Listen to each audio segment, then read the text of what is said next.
Selamat pagi Bapak dan Ibu sekalian. Selamat datang di webinar Direction Live Online. Webinar pagi ini adalah webinar yang kedua dalam seri webinar Direction Live Online. Sekedar mengingatkan bagi Bapak Ibu sekalian bahwa webinar ini akan kami rekam, sehingga Bapak Ibu nanti dapat menyaksikan tayangan ulangnya pada website kami yang akan ditampilkan minggu depan. Pada kali ini, materi yang akan kami bawakan adalah mengenai Local Government Community Centered Collaboration. Di sini kami akan menyampaikan topik-topik mengenai berbagai kisah sukses dari klien-klien kami, terutama pada sektor local government dalam pengimplementasian GIS. Dan di sini kami juga akan menyampaikan template-template yang sudah ready to use sehingga tidak lagi perlu di-coding ulang atau di-develop dari awal. Pembicara kali ini yaitu saya sendiri, Khairul Amri, sebagai Solution Strategist Manager di SR Indonesia, dan juga rekan saya nanti akan menyampaikan mengenai topiknya secara mendalam, disampaikan oleh Rifki Oktavianto sebagai Solution Specialist di SR Indonesia. Rifki adalah tim kami yang bertugas untuk menyampaikan solusi-solusi dan juga mendevelop solusi-solusi khususnya pada sektor local government dan juga utility. Khususnya lagi adalah di sektor water utility. Beliau sudah cukup berpengalaman dan sudah tercertified memiliki berbagai macam enterprise certification sehingga dapat dibuktikan atau dapat membuat solusi-solusi yang proven bagi Bapak Ibu sekalian khususnya pada sektor local government. Nah, pada kali ini saya akan menyampaikan mengenai solution katalog yang telah kami rangkum, kami buat di dalam tim SR Indonesia untuk merangkum berbagai macam solusi-solusi yang terdiri dari berbagai macam industri. Nah, solution katalog ini kami rilis setiap tahun dan ini adalah yang kami rilis di 2021 dan nantinya di 2022 akan kami rilis di pertengahan tahun. Kami menyadari atau kami melihat bahwa kita memiliki berbagai macam challenge di dalam pengimplementasian teknologi, khususnya teknologi GIS, di mana kita juga dituntut untuk melihat atau menghadapi berbagai macam hal seperti sistem yang terintegrasi, real-time analysis, melakukan otomasi dari proses yang kita lakukan, kemudian analisis yang advance gitu, yang akhirnya bisa mengambil sebuah keputusan, pengimplementasian dari artificial intelligence, dan juga bagaimana pada akhirnya itu akan meningkatkan produktivitas dari organisasi kita. Dan di samping itu, di sebelah kanan ini, saya juga sampaikan bahwa teknologi ini berkembang cukup pesat ya Bapak Ibu. Mulai dari cloud, BIM, AI, software as a services, unstructured data, dan lain sebagainya. Hal tersebut tentunya menuntut kita untuk bagaimana teknologi-teknologi ini dapat mendukung kita dalam produktivitas dan juga dapat mendukung kita dalam hal pengambilan sebuah keputusan yang bersifat objektif. Nah, atas dasar itulah kami membangun atau merangkum semua solusi yang telah kami buat dalam solution catalog. Di dalam solution catalog ini, Bapak Ibu sekalian dapat mengambil manfaat atau benefit dari apa yang telah kami buat ini, yaitu yang pertama adalah terkait dengan implementation use case atau case-case di mana GIS ini diimplementasikan, seperti misalnya untuk asset management, untuk risiko bencana, bahkan untuk industri-industri lain seperti misalnya financial services, banking, dan lain sebagainya. Jadi di sini kita bisa melihat bagaimana use case tersebut diimplementasikan di berbagai macam sektor. Yang kedua adalah terkait dengan cross industry knowledge. Mungkin Bapak Ibu di local government atau di pemerintahan daerah, saya yakin setiap pemerintahan daerah kalau misalkan itu di breakdown menjadi berbagai macam industri, ini akan terdiri dari berbagai macam sangat banyak industri di dalamnya. Misalnya ada terkait dengan mungkin terkait dengan pariwisata di dalamnya, terkait juga dengan mungkin sumber daya mineral, kemudian terkait juga dengan utilitas mungkin seperti itu. Nah, dengan adanya solution katalog ini, kita dapat melihat atau menjadikan sebagai referensi apa sih yang bisa kita bangun di dalam organisasi kita. Yang ketiga adalah terkait dengan teknologi involvement atau new technology involvement. Kenapa? Karena mungkin kita melihat ya banyak perkembangan teknologi mulai dari database, dari real time, sensor, dan lain sebagainya. Kemudian bagaimana sih sebetulnya teknologi-teknologi itu bisa terintegrasi dengan GIS ataupun bahkan mampu meningkatkan produktivitas dari sistem yang kita bangun dan juga tentunya SDM-nya juga. Nah, yang keempat adalah terkait dengan product utilization. Nah, saya yakin mungkin hampir sebagian besar kita di sini pasti sudah menggunakan ya produk ArcGIS. Namun, apakah penggunaannya sudah cukup optimal? Nah, di sini kita menyampaikan solusi-solusi yang kita bangun itu menggunakan tools apa aja sih yang ada di produk-produk ArcGIS. Misalnya ada pakai ArcGIS Pro, pakai extension tertentu, pakai story map misalnya. Hal-hal seperti itu kita sampaikan juga di dalam solution catalog ini. Dan yang terakhir, Bapak Ibu, tidak lupa adalah karena sifatnya sebagai katalog, ini akan menjadi referensi yang cukup handy gitu. Artinya sangat mudah untuk di-share, dibaca, kemudian bisa dipahami secara langsung oleh Bapak Ibu yang membacanya. Nah, apa sih yang terdapat di dalam solution catalog ini? Gambaran singkatnya adalah di panel di depan ini. Jadi nantinya akan ada idea atau insight dari solusi yang dibangun. Misalnya di sini adalah untuk forecasting weather. Ini ada insight-nya nanti apa saja yang bisa dimanfaatkan atau yang dapat benefit apa yang bisa didapat dengan solusi ini. Kemudian ada deskripsi singkatnya, ini akan melakukan apa saja di dalam solusi ini. Kemudian akan terdapat juga screenshot dan link atau URL, di mana Bapak Ibu juga dapat mengakses aplikasi tersebut secara live. Nah, solusi yang kita bangun di dalam solution catalog ini totalnya ada sekitar 114 solution. Jadi, Bapak Ibu bisa melihat atau menjadikannya sebagai referensi dari apa sih yang akan kita bangun di organisasi kita masing-masing. Khususnya di dalam sektor local government, ini ada sekitar 22 solution, khusus ya untuk di local government sendiri, yang nantinya akan dijelaskan lebih detail oleh rekan saya, Rifki Oktavianto. Nah, selanjutnya saya akan menyampaikan materi yang lebih detail, akan disampaikan oleh rekan saya, Rifki Oktavianto, sebagai solution specialist dari Esri Indonesia. Untuk Bapak Rifki, saya persilahkan. Oke, terima kasih banyak Pak Amri. Selamat pagi, menjelang siang Bapak Ibu sekalian, peserta webinar Direction Live untuk series kedua, khususnya membahas tentang terkait dengan local government. Kami melihat di sini banyak sekali peserta webinar Bapak Ibu sekalian yang berada atau berasal dari beragam daerah gitu ya, di seluruh Indonesia, kemudian juga beragam dinas atau PD yang ada di daerah juga. Tentunya akan menjadi sangat menarik. Semoga Bapak Ibu sekalian menyaksikan webinar ini dengan antusias sampai dengan akhir nanti. Oke, saya sendiri akan menyampaikan lebih mendalam terkait dengan katalog solusi untuk di sisi local government yang sudah dirilis oleh Esri Indonesia. Dengan diawali, kami akan menyampaikan terkait dengan fokus area yang ada di local government. Karena kami melihat tentu dalam suatu pemerintahan tadi sudah disinggung sedikit oleh Pak Amri di awal, ketika di breakdown itu banyak sekali tentu fokus-fokus area atau bisnis yang berjalan di sana. Kami membagi menjadi 6 buah fokus area, yang mana ini adalah part dari 22 solusi yang sudah ready, yang ada di pemerintahan daerah atau local government.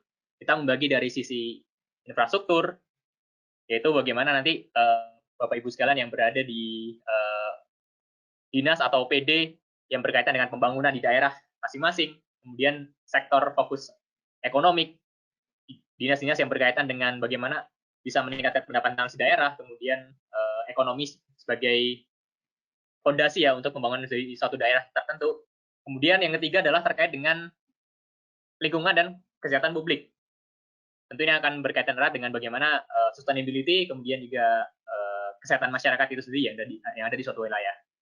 Yang keempat, emergency management. Bagaimana kita tahu Indonesia ini merupakan negara ring of fire, banyak sekali bencana-bencana yang terjadi di Indonesia. Peran penting dari teknologi geospasial ini juga harapannya bisa dimanfaatkan dengan optimal oleh Bapak Ibu yang berada di dinas yang berkaitan dengan kebencanaan ataupun terkait dengan law enforcement. Yang kelima yaitu terkait dengan open data and citizen engagement. Ini adalah bisa dibilang sebagai gongnya atau dari wujud kolaborasi ya antara dinas atau PD yang ada di daerah, kemudian juga bagaimana bisa men-share hasil dari data, informasi, dan aplikasi kepada publik sehingga terjadi engagement atau community collaboration. Dan yang terakhir adalah terkait dengan sektor water utilities, yaitu berkaitan erat dengan Bapak Ibu sekalian yang bergerak di penyediaan air bersih yang ada di daerah, yang mana ini adalah suatu fokus area juga yang tentu ini ada di daerah terkait dengan PDAM, Perumdam, BUMD PSOM yang ada di daerah tersebut seperti itu. Oleh karena itu, kami akan mencoba menyampaikan masing-masing dari fokus area ini supaya Bapak Ibu sekalian bisa menangkap penjabaran dari solusi katalog ini ketika difokuskan akan seperti apa. Kami awali dengan solusi terkait dengan infrastruktur. Kami memiliki 3 ready to use solutions ya terkait solusi infrastruktur ini. Kita akan membahas yang pojok kiri atas terlebih dahulu, Spatial Planning Information System, atau biasa kita kenal sebagai SIMTARU, Sistem Informasi Tata Ruang, di mana akan diadopsi oleh Bapak Ibu sekalian yang berada di dinas tata ruang, dinas PUPR di suatu daerah, terkait dengan bagaimana penyampaian data rencana kota, RT/RWK, kemudian RDR, supaya nantinya bisa menjadi suatu informasi kepada publik terkait dengan arah pembangunan dan juga rencana development dari sisi kota di masa depan. Ini akan menjadi suatu solusi yang kebermanfaatannya sangat tinggi, tidak hanya nanti berbicara terkait dengan open data, tapi juga terkait dengan kepastian investasi ke depannya. Kemudian yang sebelah kanan atas, Transportation Infrastructure Maintenance. Ini sangat cocok untuk digunakan di dinas yang berkaitan dengan pengelolaan sarana dan prasarana transportasi di daerah. Misalkan dinas PUPR, dinas perhubungan, yang mana tentu aset dari transportation infrastructure ini menjadi basic ya dalam hal keberlangsungan people movement, kemudian juga bagaimana logistik terkait dengan pembangunan daerah. Jadi bagaimana solusi ini akhirnya bertujuan dalam hal mengelola data aset terkait dengan transportation infrastruktur yang dimiliki oleh daerah, jalan, jembatan, titik pemberhentian transportasi umum. Tidak hanya terkait dengan manajemennya, juga bagaimana menginformasikannya dalam bentuk executive summary dalam dashboarding ini supaya mudah dimengerti ya terkait manajemen aset di daerah tersebut seperti apa, hingga nantinya ke arah solusi terkait dengan pemeliharaannya. Karena kita tahu bahwa aset akan terus bergerak gitu ya dengan dinamisnya, kendaraan lewat, kemudian ada bencana dan banyak risiko yang menjadi potensi untuk menjadi rusak. Ini GIS bisa mensupport ke arah pengelolaan dari manajemen aset juga.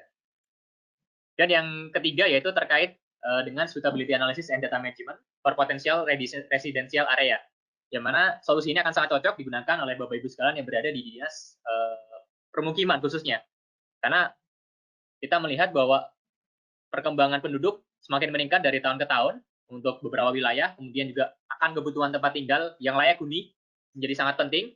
Oleh karena itu, bagaimana GIS ini bisa berperan dalam hal suitability analysis. Bagaimana kita bisa melihat di mana sih lokasi potensial untuk pembangunan residential area di suatu wilayah kita. Termasuk juga kita bagaimana nanti ketika sudah memiliki sistem ini bisa mengelola data-data terkait dengan perumahan tidak layak huni, kita juga bisa melakukan perbaikan ya terhadap rumah tidak layak huni tersebut untuk meningkatkan bagaimana kenyamanan masyarakat dalam hidup di suatu wilayah. Oke, fokus area berikutnya yaitu terkait dengan solusi ekonomi. Kami memiliki 6 solusi di sini, Bapak Ibu sekalian. Kita akan sampaikan mulai yang pertama di sebelah kiri atas, yaitu terkait dengan licensing geospatial information system. Ini yang sangat cocok digunakan oleh Bapak Ibu sekalian yang berada di DPM PTSP, yang mana berkaitan dengan pengurusan perizinan, kemudian perpanjangan izin, kemudian juga bagaimana solusi ini bisa membantu kita dalam hal mengelola di mana sih lokasi-lokasi dari izin yang diajukan.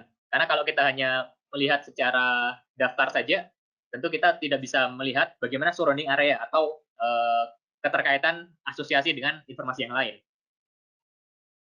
Oleh karena itu, solusi ini akan sangat membantu dalam hal memastikan investasi itu berjalan, kemudian juga perizinan secara peraturan, kemudian masa berlaku, dan di mana lokasi dari yang mengajukan izin ini bisa dimonitor dengan lebih baik. Kemudian yang tengah atas ini adalah solusi local revenue optimization atau optimasi pendapatan asli daerah. Ini akan menjadi satu solusi yang sangat menarik di daerah ingin meningkatkan pendapatan asli daerahnya, bisa dimulai dari pemetaan dari objek-objek pajak yang ada di daerah tersebut yang berkontribusi terhadap pendapatan dan juga retribusi daerah, misalkan terkait dengan restoran, hotel, kemudian juga jenis-jenis objek pajak yang lain yang dikelola oleh daerah. Ini sangat penting dipetakan di dalam GIS dan kita bisa optimalkan solusinya ke arah monitoring dalam suatu solusi berbasiskan aplikasi dashboard untuk melihat bagaimana persebarannya, kemudian bagaimana dari pembayaran atau kontribusi pajaknya, kapan terakhir dibayar dan kapan dari sisi perizinannya untuk bisa berlanjut, serta juga pendataan apabila terdapat gap data ya yang ada di lapangan dengan data yang dimiliki oleh pemerintah daerah. Nah, harapannya solusi ini adalah membantu bagaimana daerah bisa memonitor terkait dengan objek-objek pajak yang ada di daerah, serta bisa nantinya memetakan dengan tepat dan juga meningkatkan di sisi pendapatan di asli daerahnya, seperti itu. Sebelah kanan adalah terkait dengan retribusi. Ini kalau kita tadi berbicara terkait dengan pajak, ini retribusinya terkait dengan parkir, yaitu terkait parking system management. Bagaimana teknologi GIS ini yang di-provide solusinya oleh Esri yang sudah ready ini adalah mengakomodir gimana sih lokasi-lokasi dari spot-spot parkir ya yang ada di suatu daerah. Kemudian bagaimana terkait dengan informasi pendapatannya yang dikelola mungkin saat ini dengan teknologi tabular, kita bisa bantu secara spasialkan dengan tools yang sudah ready, serta juga optimalisasi dari visualisasi datanya dengan aplikasi dashboard, sehingga dari stakeholders ini bisa memonitor ya terkait bagaimana sih progres dari pendapatan retribusi parkir yang ada di daerah, termasuk juga spot-spot yang ada di sistem parkir, berapa banyak yang ada di ATM, ada di resto, ada di pusat perbelanjaan atau toko, komersial area. Ini dengan lebih baik dengan adanya sistem ini. Kemudian yang pojok kiri bawah yaitu terkait dengan solusi pariwisata, Tourism Geospatial Information System. Sangat cocok sekali untuk Bapak Ibu sekalian yang berada di dinas pariwisata di daerah untuk meningkatkan pariwisata ini sebagai penyokong ya dari pendapatan daerah juga. Bagaimana kita bisa mengelola spot-spot wisata yang ada di daerah, persebarannya di mana saja, kemudian juga informasi pelengkapnya. Karena ini akan bisa menarik di sisi potensi wisata domestik maupun mancanegara gitu ya. Dengan adanya sistem ini akan dimudahkan dari masyarakat ataupun nantinya calon wisatawan untuk bisa mengetahui spot-spot wisata dengan informasi yang lengkap yang disediakan oleh daerah. Sehingga harapannya bisa meningkatkan pengunjung serta juga pendapatan asli di daerah tersebut. Dan yang tengah bawah adalah Smart Village terkait dengan solusi desa pintar. Karena kita melihat penyaluran dana desa ini akan lebih baik ketika ada juga sistem yang mewadai dalam hal pengelolaan informasi yang ada di dalam desa. Kita bisa melihat bagaimana penyalurannya untuk pembangunan BUMDes, kemudian juga terkait dengan pembangunan infrastruktur desa, jalan, jembatan, mungkin juga terkait dengan selokan dan lain sebagainya. Ini kita bisa monitor dengan lebih baik dengan adanya solusi Smart Village ini. Kemudian yang terakhir adalah terkait dengan Social Welfare Information System. Solusi ini ditujukan terkait dengan wabah ya yang kita hadapi secara global ini atau pandemi, yaitu terkait dengan COVID-19 dan banyak sekali hal-hal yang terjadi, termasuk juga dibutuhkannya untuk pemulihan ekonomi, yaitu adanya insentif atau bantuan sosial dari pemerintah kepada pelaku-pelaku usaha ataupun juga masyarakat yang menerimanya. Oleh karena itu, solusi ini bertujuan dalam hal untuk bisa memastikan bahwa tersalurkan dengan tepat dan juga dari progres penyalurannya bisa terserap sesuai dengan yang diharapkan dengan adanya pemetaan berbasiskan lokasi ini. Kemudian fokus area yang ketiga yaitu terkait dengan environment and public health solution. Kita punya 4 solusi Bapak Ibu sekalian di sini. Kita akan mulai dari pojok kiri atas, trash services atau terkait dengan dinas kebersihan di daerah. Ini akan sangat cocok untuk menggunakan solusi ini. Karena solusi ini bagaimana kita bisa memappingkan lokasi-lokasi dari TPA, TPS, kemudian juga modernisasi dari pengumpulan data yang di lapangan, supaya kita bisa mengetahui secara berkala bagaimana timbunan sampah yang ada di lapangan, dan pelaporannya secara progres day by day, sehingga nantinya terkait dengan manajemen persambahan yang ada di suatu daerah bisa lebih baik dengan adanya pendekatan solusi berbasiskan teknologi GIS ini. Kemudian yang sebelah kanan atas adalah solusi terkait dengan environmental and forest area management, atau berkaitan dengan pengelolaan hutan di daerah, wilayah hutan tepatnya, yang mana kita bisa nantinya berkolaborasi dengan data yang disediakan oleh kementerian lembaga, termasuk juga data internal, untuk kita bisa melihat di mana sih lokasi-lokasi hutan atau yang perlu kita lindungi untuk keanekaragaman hayati yang ada di wilayah kita. Dan solusi tersebut dioptimalkan dengan adanya solusi monitoring dan juga bagaimana kolaborasi di lapangan antara petugas yang di kantor serta petugas yang ada di lapangan, seperti itu. Yang mana solusi ini mewadai dalam hal pelaporan terkait dengan inspeksi ya yang dilakukan oleh petugas ataupun keluhan yang dilakukan oleh masyarakat, untuk bisa mengetahui di mana sih lokasi-lokasi terjadinya misalkan illegal logging, kemudian kebakaran hutan, dan kerusakan-kerusakan yang lain, supaya respon dari pemerintah daerah ini akan lebih cepat, sehingga bisa memproteksi dari wilayah hutan serta keanekaragaman hayati yang ada ini dengan lebih baik dengan adanya pendekatan solusi ini. Kemudian solusi yang berikutnya adalah pojok kiri bawah, kita berbicara terkait dengan sustainable food farm, solusi bagaimana memproteksi terkait dengan sumber daya untuk pangan gitu ya, yang dimiliki oleh daerah, misalkan terkait dengan lahan-lahan LP2B, kemudian lahan pertanian yang berkelanjutan. Ini kita bisa bantu melalui solusi ini adalah pemetaan di mana saja lokasi-lokasi menjadi prioritas dari sustainable food farm ini. Siapa saja pemiliknya dan berapa area luasan yang perlu diproteksi, sehingga ini menjadi suatu tools yang bisa dimanfaatkan dalam hal nantinya ke arah pengawasan atau penindakan ketika adanya hal yang berbeda di lapangan, seperti itu. Dan yang terakhir adalah terkait dengan surveillance epidemiologi. Ini akan sangat cocok kali digunakan oleh Bapak Ibu sekalian yang berada di Dinas Kesehatan, karena kita melihat saat ini informasi terkait dengan penyakit-penyakit menular gitu ya, yang terjadi di suatu daerah, perlu kita monitor dengan lebih baik dengan adanya pendekatan lokasi. Kita bisa tahu nantinya ketika kita sudah masukkan informasi lokasi, perkembangan dari suatu penyakit dari tahun ke tahun, misalkan terkait dengan pneumonia, febris, DBD, dan sebagainya, sehingga kita tahu hotspot di mana saja sih yang nantinya perlu diprioritaskan untuk bisa dikurangi dari sisi peningkatan jumlah kasusnya. Kemudian solusi yang keempat, fokus area terkait dengan emergency management. Terkait Bapak Ibu sekalian, ini yang berkecimpung gitu ya di Badan Penanggulangan Bencana Daerah.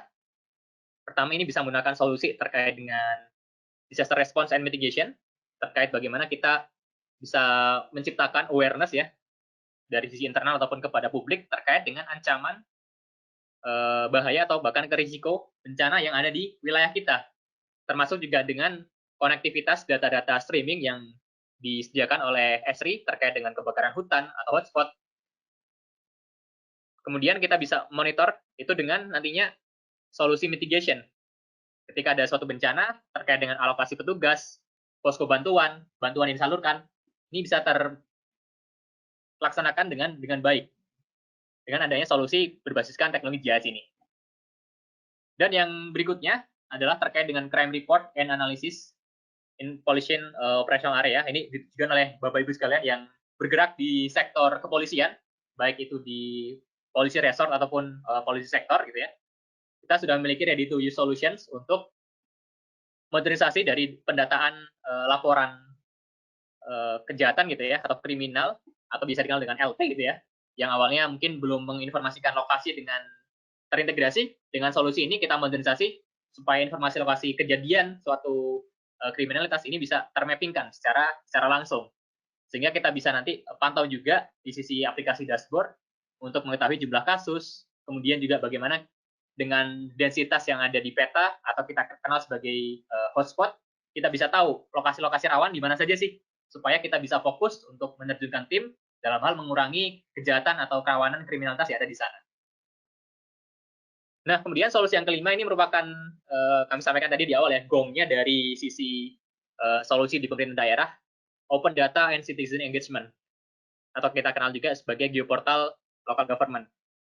Jadi bagaimana kita menuju ke inisiatif open data, kemudian juga bagaimana mendukung program Satu Data Indonesia, termasuk juga dalam penyelenggaraan jaringan informasi geospasial di daerah. Nah, solusi ini akan sangat cocok untuk instansi yang menjadi konsolidasi atau wali data gitu ya, di suatu daerah, misalkan di Bapeda ataupun di Diskominfo yang biasa menjadi penanggung jawab dari simbol jaringan ini, sehingga nantinya bisa membuat data informasi aplikasi yang sudah tersedia dari beragam dinas, yang tadi solusinya sudah kami sampaikan satu persatu, bisa terkonsolidasi dalam satu landing page. Kemudian juga dapat di-create web page atau spatial page yang lain melalui teknologi ini.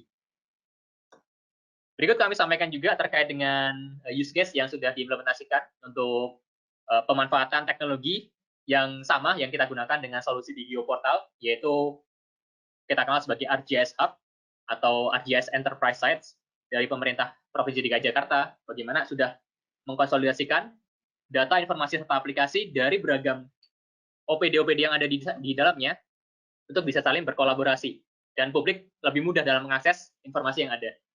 Kemudian Kota Tangerang juga sudah melakukan hal yang serupa, serta pemerintah Kabupaten Bogor, yang mana solusi ini sudah dimanfaatkan oleh pemerintah kabupaten atau kota tersebut dalam hal konsolidasi data yang ada di pemerintahan daerah, sehingga memudahkan akses secara open data oleh masyarakat, serta juga bisa memberikan feedback nantinya terhadap keluhan-keluhan yang disampaikan oleh masyarakat. Seperti itu. Nah, untuk ketiga use case ini, Bapak Ibu sekalian bisa mengunjungi secara langsung, bisa googling ya terkait dengan Jakarta 1, Maps Kota Tangerang, serta Boga Peta. Nah, di fokus area yang terakhir yaitu terkait dengan water utilities. Total kita memiliki 6 solutions, Bapak Ibu sekalian. Kita coba breakdown dalam 2 slides. Yang pertama ada 3 bagian solusi yang kita kenal sebagai basic atau foundation dari asset management. Untuk Bapak Ibu sekalian yang berada di sektor water utilities, Perumdam, PDAM, BUMD Spam. Yang pertama, pojok kiri atas kita bisa mendapatkan solusi terkait water network data management, yaitu bagaimana terkait dengan penyediaan geodatabase terkait dengan aset-aset yang ada di industri water, dari mulai jaringan perpipaan, kemudian aksesoris yang ada di dalamnya, serta juga simbologi yang sudah ada di dalamnya, sehingga bagaimana nantinya Bapak Ibu sekalian ketika sudah memiliki data internal, ini bisa dilakukan inventory secara listnya based on geodatabase yang sudah kita provide, serta juga simbologi untuk merepresentasikan dari aset yang dimiliki di lapangan, seperti itu. Kemudian yang berikutnya, solusi pojok kanan atas, Water Network Asset Viewer, bagaimana solusi yang awal sudah di-deploy, bergerak, dioptimalkan untuk bisa sharing data, berkolaborasi dengan tim yang lain. Karena kami melihat data aset terkait jaringan perpipaan dan aksesorisnya dibutuhkan, tidak hanya oleh satu tim, tapi juga lintas tim, bahkan di level manajemen dan eksekutif yang ada di PDAM. Dengan solusi ini kita sudah menggunakan teknologi WebGIS untuk merepresentasikan terkait dengan data aset kita, serta dashboarding untuk bisa merangkum informasi terkait dengan aset-aset aksesoris yang sudah diinstalasi di lapangan. Dan berikutnya yang terakhir dari slide ini adalah terkait dengan solusi water network planning, bagaimana mengoptimalkan teknologi GIS ini untuk perencanaan jaringan pipa baru. Kita melihat informasi terkait dengan kemiringan lereng, kemudian terkait penggunaan lahan, dan informasi-informasi yang lain yang mendukung bagaimana karakteristik yang ada di lapangan untuk kita modelkan di dalam GIS, supaya jaringan pipa baru yang kita rencanakan ini bisa optimal dari sisi cost-nya, kemudian juga panjangan pipa yang dibutuhkan. Nah, kemudian di slide terakhir ini, 3 solusi untuk water utilities, khusus bergerak untuk di sektor atau di fokus bisnis operasional yang ada di PDAM atau Perumdam. Di sebelah kiri atas kita memiliki solusi Water Network Operational Management. Bagaimana Bapak Ibu sekalian bisa memonitor kegiatan day-to-day operation yang ada di PDAM terkait dengan jumlah inspeksi yang masuk, bagaimana progres pekerjaan yang dilakukan oleh petugas lapangan, dan bagaimana penyelesaiannya. Ini sudah terdapat di dalamnya. Kemudian solusi yang di bawah terkait dengan customer complaint. Ini bagaimana memudahkan kontak center atau tim command center dalam hal menerima keluhan pelanggan, air saya mati, pipa saya bocor. Ini bisa di pointing dalam peta dengan lebih cepat, sehingga nantinya bisa ditangani dengan lebih cepat juga untuk dapat meningkatkan kepuasan pelanggan terhadap kinerja PDAM. Dan yang terakhir, di pojok kanan atas, Smart System for New Service Connection adalah solusi terintegrasi dalam hal pemasangan sambungan baru, yang mana secara konvensional mungkin bisa memakan waktu beberapa hari. Dengan adanya teknologi berbasiskan GIS ini, dan arah kolaborasi, akan lebih mempercepat proses registrasinya, dari mulai verifikasi apakah pipa saya atau rumah saya ini sudah tercover belum sih dengan pipa terdekat. Ini bisa dilihat dengan cepat dengan adanya teknologi GIS. Kemudian juga sisi pelanggan dapat mensubmit di sisi lokasi rumahnya sudah based on dari lokasi di atas peta. Jadi yang awalnya cuma menginformasikan rumah saya dari jalan X gitu ya, tapi dengan adanya teknologi form ini, pelanggan bisa submit nih, bisa menggeser-geser di atas peta kira-kira di mana sih lokasi rumahnya based on dari sitar satelit. Serta juga dari sisi progres dari pemasangan baru ini dapat dimonitor oleh office gitu ya, bahkan dilihat oleh eksekutif terkait berapa sih jumlah pemasangan baru yang masuk, yang itu menjadi potensi revenue untuk PDAM. Nah, solusi terintegrasi inilah yang menjawab bagaimana pemercepatan dalam pemasangan sambungan baru di PDAM. Nah, kita sudah menuju ke akhir, Bapak Ibu sekalian, terkait dengan solusi katalog untuk local government. Bapak Ibu sekalian bisa mengunjungi lebih lanjut dokumen solusi katalognya, bisa membaca di kala senggang, di kala ngopi, di kala weekend, untuk bisa melihat ide-ide yang sudah ada dari Esri Indonesia. Serta kami juga ingin mengenalkan tim kami untuk di sisi solusi local government, atau kita sebut sebagai Geo Expansion juga secara tim. Tadi ada Pak Amri sebagai Head of Solution and Technology Platform, serta 3 rekan saya yang lain, yang mana ini tersebar di seluruh Indonesia gitu ya. Ada Mas Hafid Alfian, Senior Solution Specialist, yang menghandle wilayah Kalimantan. Jadi apabila Bapak Ibu sekalian yang join webinar ini ada di Kalimantan, nantinya bisa berkorespondensi dengan Mas Hafid. Kemudian ada Wildan Rian, Solution Specialist yang ada di Indonesia Timur, kantor office Surabaya. Bapak Ibu sekalian yang ada di Surabaya, Jawa Timur, kemudian Bali, Nusa Tenggara, sampai ke Papua, Sulawesi, ini bisa nantinya berkorespondensi dengan Mas Wildan. Dan yang terakhir adalah Mas Dika Ahmad, Solution Engineer yang ada di West Indonesia, ini berkantor di Pekanbaru. Jadi Bapak Ibu sekalian yang berada di Kepulauan Sumatera dan sekitarnya ini bisa nantinya berkorespondensi dengan Mas Dika untuk nantinya pengembangan solusi yang lebih lanjut ya untuk pemerintahan daerah. Demikian yang dapat saya sampaikan untuk penjelasan lebih lanjut terkait dengan solusi katalog untuk local government. Terima kasih banyak atas antusias dan juga atensi dari Bapak Ibu sekalian. Saya kembali lagi ke Mas Amri untuk kita lanjut ke sesi Q&A atau tanya jawab.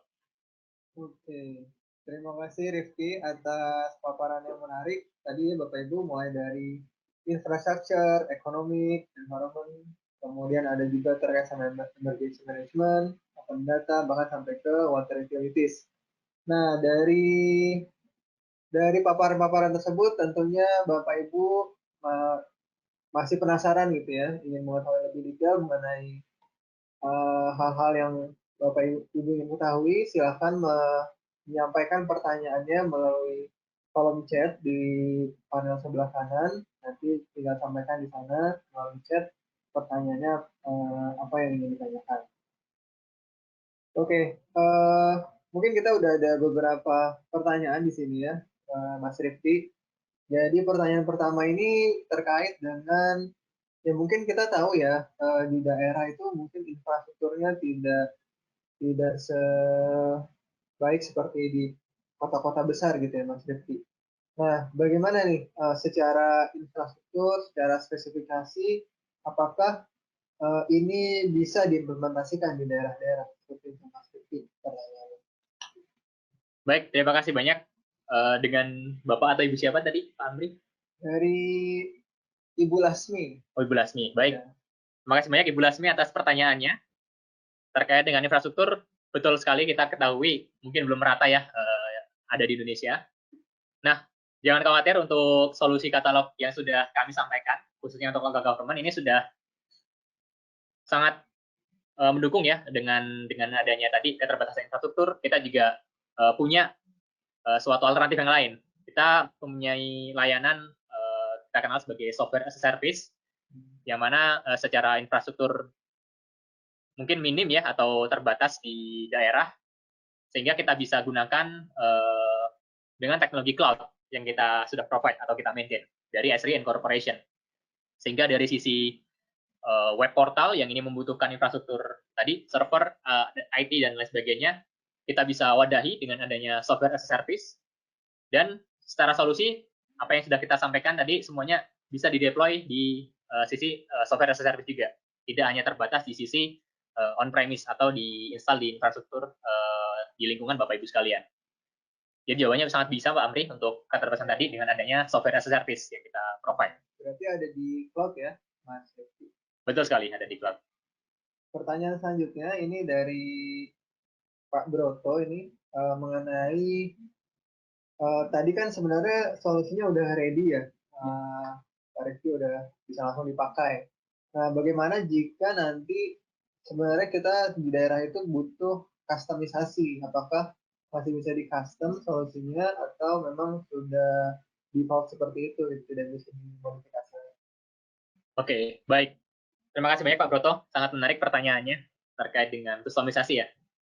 Pertama yang ingin kami sampaikan juga terkait pemahaman solusi katalog ini memang sifatnya adalah ready to use. Namun jangan khawatir ketika nantinya ada kebutuhan mungkin dari sisi fitur yang belum tercover saat ini, yang mungkin akan rilis di ke depan atau di beberapa seri berikutnya, dan sudah ada inisiasi dari Bapak Ibu sekalian, itu kita bisa koordinasikan lebih lanjut Bapak Ibu sekalian. Jadi solusi katalog ini sebagai foundation atau menjadi benchmark ya awal bahwa idenya sudah ada nih, tinggal fitur-fitur tambahan apa saja yang dibutuhkan oleh Bapak Ibu sekalian, sehingga sifatnya nanti memungkinkan ke arah ke sana. Jadi fleksibel, sehingga biasanya secara proses bisnis yang ada di Esri, ketika kita menemui kebutuhan customize yang membutuhkan requirement tertentu dari pengguna gitu ya, kita akan komunikasikan, ada assessment juga dari tim kami, supaya kita bisa formulasikan solusi yang dibutuhkan secara tepat seperti apa. Namun, sekali lagi, solusi katalog ini bisa menjadi suatu benchmarking ya, atau menjadi idea yang muncul di awal. Namun, dari sisi Bapak Ibu sekalian sudah memiliki feature yang harusnya ada, itu kita bisa wadai juga nantinya dengan adanya proses bisnis seperti assessment, kemudian juga developing solusi yang akan dilakukan oleh tim Esri Indonesia. Kurang lebih seperti itu Pak Broto untuk jawabannya. Oke, terima kasih Pak Rifki. Terima kasih, ini menarik sekali ya diskusinya. Tadi berarti sebenarnya ya dari Bapak Ibu sekalian di sini bisa juga ya memberikan input ya, gitu ya Pak Rifki ya. Jadi misalkan ada solusi-solusi yang ingin di-develop di template-template kita selanjutnya, mungkin juga bisa jadi inisiasi berikutnya gitu ya. Nanti jadi ideas kita untuk solusi selanjutnya. Betul sekali Pak Amri. Oke, di sini ada pertanyaan lagi dari Pak Febri atau Ibu Febri, Pak Febri mungkin. Izin bertanya, untuk mengakses data streaming yang dimiliki oleh Esri, apakah ada syarat-syarat tertentu untuk mengaksesnya? Jika iya, seperti apa ya untuk syarat-syarat? Oke. Terima kasih banyak Pak Febri atau Bu Febri nih. Pak Febri ya. Oh Febri Haryadi. Ya, baik. Terima kasih banyak Pak atas concern yang disampaikan terkait data streaming. Memang tadi kita sampaikan dari Esri sudah menyediakan ya di sisi streaming data atau kita kenal sebagai ArcGIS Living Atlas. Bapak Febri dan Bapak Ibu sekalian bisa browsing untuk melihat ya konten yang ada di dalamnya, termasuk data yang ada di Indonesia ataupun global ya, secara streaming data.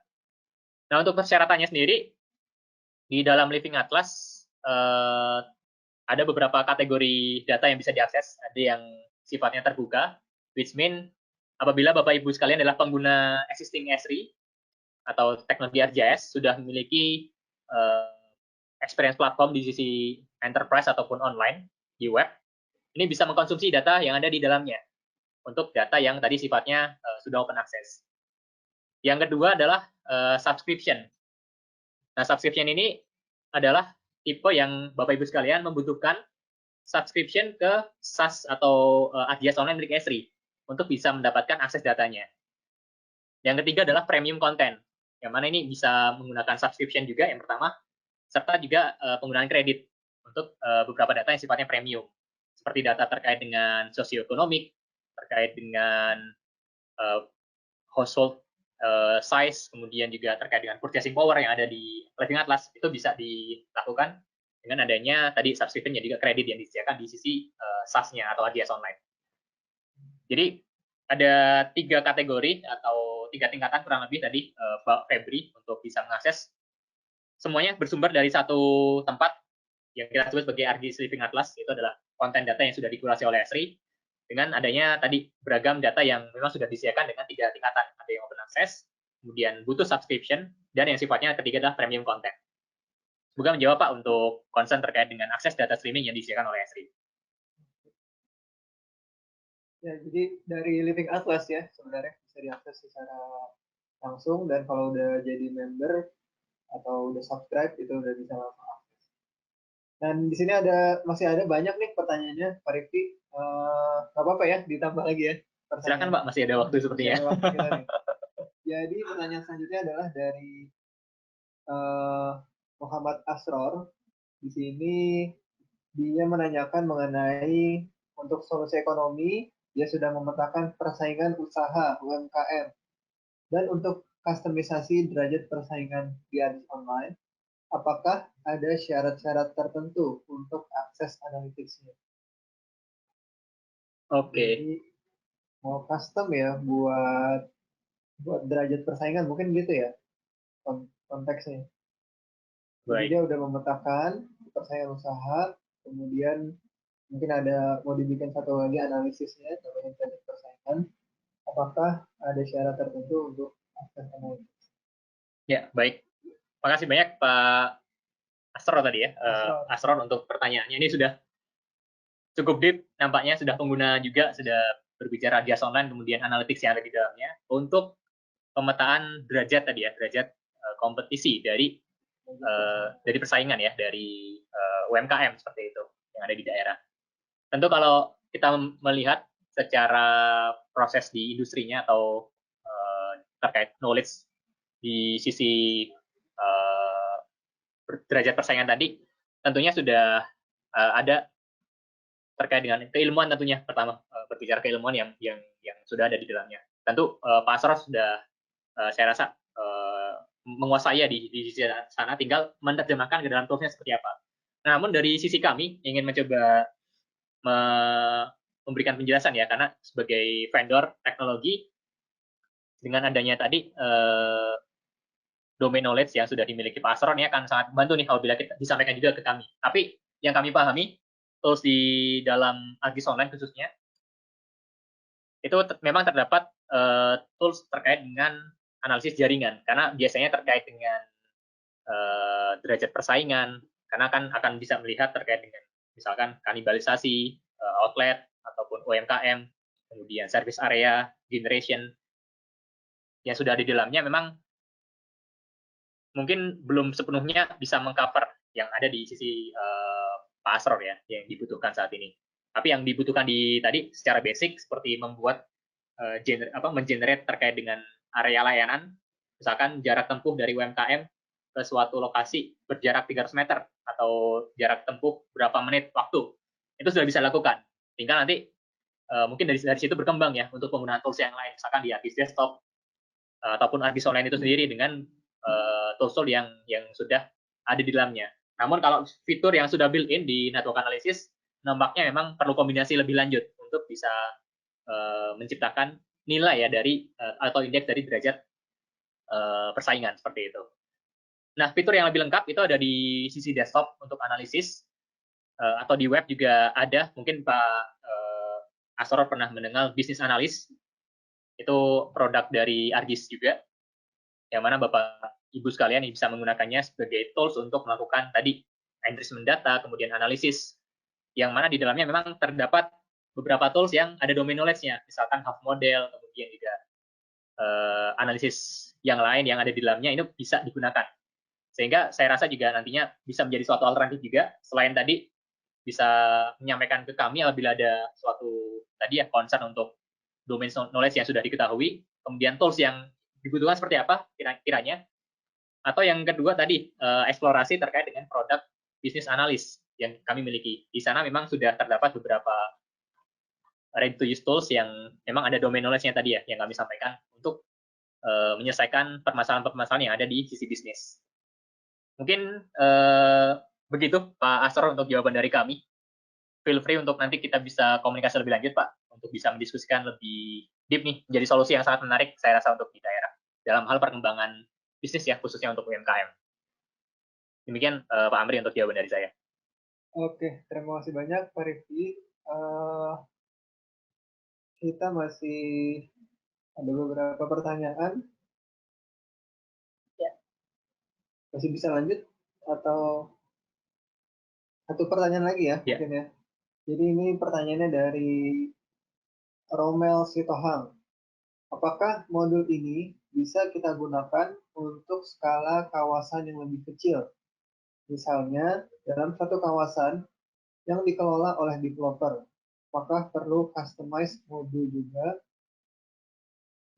Oke, baik. Terima kasih Pak Romel atas pertanyaannya terkait dengan concern modul solusi ini ya untuk digunakan oleh kawasan. Karena kalau bicara terkait dengan local government, rasanya kayak satu batas area kabupaten atau kota gitu, atau di provinsi.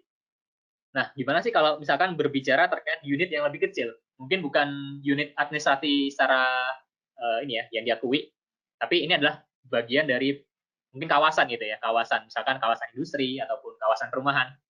Solusinya bisa dipakai nggak sih gitu? Jawabannya tentu sangat memungkinkan Pak, karena ketika kita berbicara ke unit yang lebih kecil, secara teknologi ini akan justru bisa menghandle data yang lebih detail terkadang. Karena tentu data yang dimiliki kawasan itu akan sifatnya operasional sekali. Karena kita berbicara terkait dengan regional, terkadang secara skala itu akan lebih kecil gitu ya. Namun kalau berbicara ke kawasan, tentu ini datanya akan lebih detail secara data yang dimiliki seharusnya.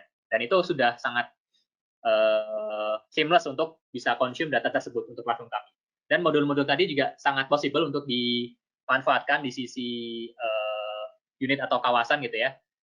Tinggal melihat nanti di sisi kontennya apakah memang relevan semuanya atau perlu kustomisasi. Karena tentu di sisi kawasan saya rasa banyak sekali ke arah solusi operasional nantinya untuk monitoring, alerting dan sebagainya. Sehingga dari sisi modul tadi bisa menjadi suatu foundation terlebih dahulu, sudah ada idenya, fitur yang atau functionality yang ingin di-develop karena belum ada, ini bisa menjadi idea nanti ke kami dan juga kita bisa koordinasikan ya di sisi assessment, kemudian juga development solusi, supaya itu menjadi solusi yang ready untuk kawasan-kawasan yang lain, atau khususnya untuk kawasan yang di-handle oleh Pak Romel. Seperti itu.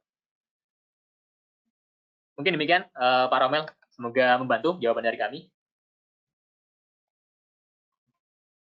Oke, terima kasih banyak buat Rifki. Ini sangat menarik dan juga sebetulnya masih ada beberapa pertanyaan lagi ya. Cuma kita sudah cukup waktunya, Bapak Ibu sekalian. Untuk webinar selanjutnya, kita akan ya nanti di tanggal 16 Maret akan ada webinar selanjutnya. Nanti bisa diakses langsung di website kami ya, di snindonesia.co.id/webinars. Di sana nanti akan ada schedule webinar kami selanjutnya. Dan bagi Bapak Ibu yang tertarik, di sana topiknya adalah terkait dengan solusi-solusi di national government. Mungkin agak akan sedikit mirip ya, mungkin beberapa hal bisa terkait juga dengan Bapak Ibu yang ada di daerah atau local government. Dan silakan bagi Bapak Ibu yang tertarik bisa meregistrasi. Dan akhir kata saya dari sebagai host di sini mengucapkan terima kasih banyak atas partisipasi Bapak Ibu sekalian di sini, atas segala pertanyaan yang sudah disampaikan. Dan jika ada pertanyaan yang lebih lanjut, bisa segera menghubungi kami di kontak Esri di website officialnya. Oke, saya tutup dulu untuk webinar kali ini. Selamat siang semuanya. Semoga tetap dijaga kesehatannya dan selamat beraktivitas kembali. Terima kasih banyak.